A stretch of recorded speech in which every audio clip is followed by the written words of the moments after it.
All right. Hello, everyone. Thanks for joining the meeting. My name is Yaz, along with my group member Juan. Today, we will be interviewing a business owner with roughly 4 to 5 questions each. Before we start, I would like to thank Mr. Cooper for joining us today and taking the time to join the meeting. I really appreciate your time with us. Of course. Mr. Cooper, before I ask you a specific question about your business, feel free to introduce yourself and give us a general idea about your business and where is it located. Okay, my name is Cooper Carafa, and I own a family business that's been operating for over 20 years. First started out with just my stepdad, his dad, and mom. And so we're located in the Pacific Northwest in Hoquiam, Washington. Awesome. And we specialize in custom tractor work. So this isn't your brand new John Deere tractors that you see. This is reconditioned, they're used tractors, and it's called gray market tractors. So they come from Japan, China, Vietnam, and they get imported in, they get worked on, and we custom make the bucket with the hydraulics on the front of the tractor. Yeah. So if you were to get a tractor anywhere in the country or anywhere in the world, you may not be able to find the custom bucket for it. Oh, wow. And That's we're the ones that actually, we will customize that loader. They call it a front end loader. We customize that for you to your dimensions on your tractor. Very interesting. And it's a pretty lucrative business. It's very good. It's hard work though. It's working in a metal shop, out, in the elements. So it has its hard days, but I enjoy it a lot, and Awesome. I'm really appreciative of the family business. Absolutely. So what made you guys choose this type of business mainly in the US? My dad originally fell into it, and he just kind of saw these used tractors, and he noticed it was hard to get that bucket for the front. A lot of people like to use the bucket to load tons of stuff, do work at the house, anything. And so he basically built up a shop and got started with welding and just figuring out ways to make it. And it wasn't anything he planned for years. He kind of fell into the business, I guess. Fair enough. So did I. Yeah. I want to ask you about the employees, but before I ask you that, how many employees do you guys have roughly? Currently, we only employ about 4 people. 4 people. And that changes, but it's we used to actually have 10 plus 15 people, but as wages change and as times change, we had to eliminate and slow things down to where we could precisely make profit while keeping our workforce steady and they productive. Fair enough. So, and how do you guys hire the qualified employees? Is it mainly experience, or do you guys require like a degree, and why? So when we're looking for work, we don't necessarily look for someone who's gone to school for welding or has a degree. We just we look for someone who wants to work, and we will train them. And you don't even really need a high school diploma. If you could work and if you could do what we ask you to, fair enough. We'll give you a shot. Yeah, that makes sense. All right. So my second question is, and you'd be surprised. Yeah, sorry. I was going to say, you'd be surprised. We actually have hired on people from the colleges that go to welding school. And sometimes they're actually worse at welding than someone that just comes and learns as they work. Yeah. That's something to think about. Yeah, that's nice. That's amazing.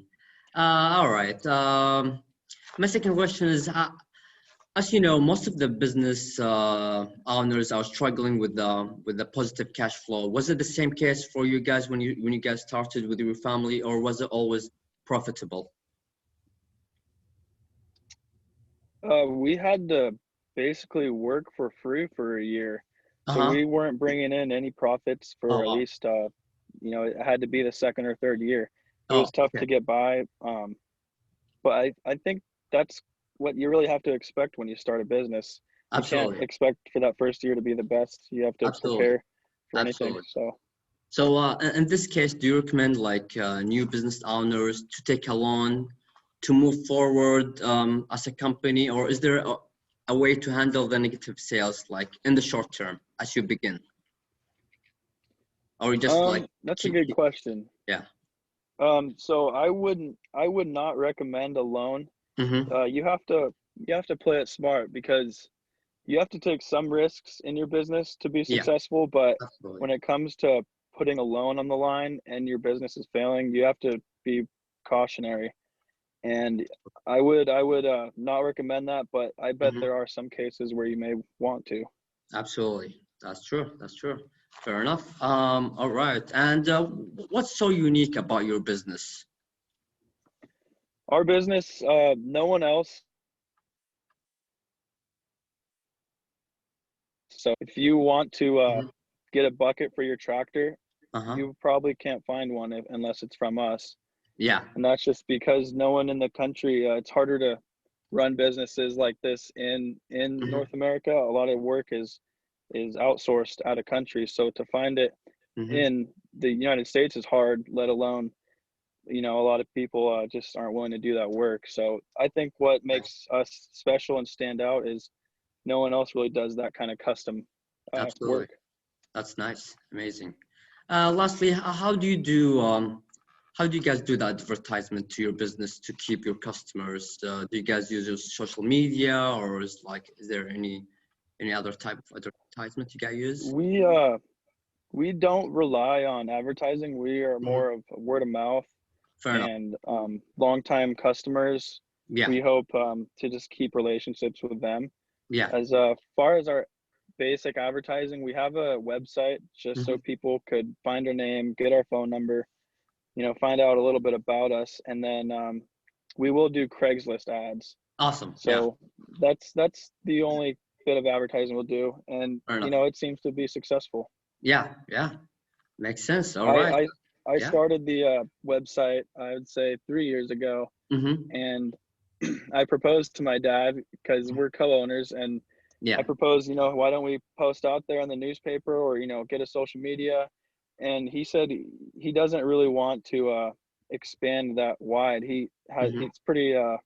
it's going well with the customers we have. Yeah. Fair enough. So Fair enough. That's amazing. That's it for me. Juan, you can ask Mr. Cooper any question that you may have. Yeah. So just a couple questions that I have is, what really motivated you like to keep going when you hit like a roadblock in your business? that's a good question. What motivates me is just knowing there'll be a better day. Hmm. And if you really want that business to survive and you have that dream of the successful business, you have to stick it out there. And even if it's your worst day, there are better days ahead. Um, yeah, that's all I have to say. Yeah. And uh, so as you were entering this business with your family, like, did you have any fears? If so, like, how did you manage those fears? My fears were, diesel tractors may not be part of the future as we go automated and as we go just in different areas of technology, but um, I overcame that fear by I didn't let it get to me. I didn't just automatically assume that was the truth. I kind of studied up, and I'm realizing more and more as we've gone through the coronavirus pandemic that a lot of people that stay home actually really need tractors. When it comes to staying home, having a garden, or any sort of outdoor work, a tractor is really useful when it comes to loading wood or pulling something. Or a lot of people will find a lot of uses with tractors, and I didn't realize that at first, and now I do. Another question I have is, with the knowledge that you have now with your business, what's something that you would have told your parents like when they were in the startup phase of their business? What do you mean, like as far as advice? Yeah. Um, I would say build more relationships with local people, Hmm. and when you hire employees, really make sure they like each other when they work together, because oftentimes Absolutely. people get tension, in the workplace, and that doesn't go well. So you have to make sure you really have a good crew of Right on. people. And I don't know if you know this information, but when you're parents started this business, do you know like what was their average like work day was, like how many hours they did per day?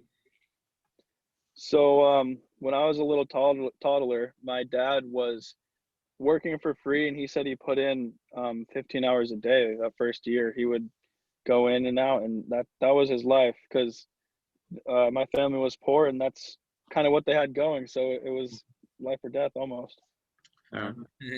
And my last question is, I know as time goes on, the goals for the business change over time. What is your ultimate goal for your family business? My ultimate goal is to keep it going, and that's all I'd really like, is to keep it going, and then obviously profitability. I need money to live and feed families, and I think nowadays small business and family-owned businesses are diminishing, and I don't want them to become non-existent when I have kids. I'd like to support the small business, and my vision would be to show my kid one day how a family-ran business is like, just how my dad showed me, and to pass it down to my kids maybe would be awesome. All right. Thank you. Absolutely, absolutely. That was very informative, Mr. Cooper. The interview was like roughly 12 minutes long. I would love to continue and learn more about it, but as the instructions said, we can't exceed more than 15 minutes. Again, thank you, Juan, for taking the time to interview Mr. Cooper, and special thanks as well to Mr. Cooper for joining us today and answering our question. It's been a pleasure. Of course. Thank you for having me. Absolutely, thank you. absolutely. Thank you so much, guys. Thank you, guys. Enjoy your day. Bye-bye. Thank you. Bye. Bye-bye.